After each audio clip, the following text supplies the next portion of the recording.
So ito naman guys, paalaala sa mga may mga alagang pusa. Ayan, oh. Dito, yung pusa naging agresibo. Hindi ko malaman kung bakit galit na galit siya kay ate dun sa may-ari, ano.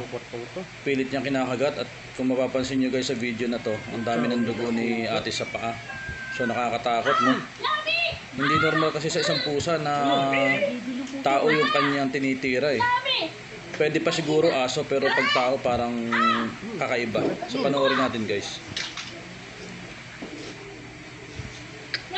Ala, tumutulo na ang pula ni ate. Oh, Grabe yun oh, pula-pula na oh.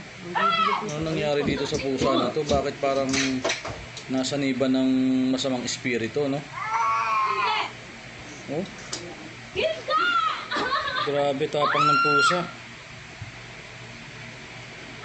Ang dami ng dugo ni ate sa paa. Eh ang pusa, matatalim ang ngipin niya kahit maliliit. Ang problema, baka mamaya may rabies pa itong pusa na to. So yun, mag-iingat kayo sa may mga alagang hayop, ha?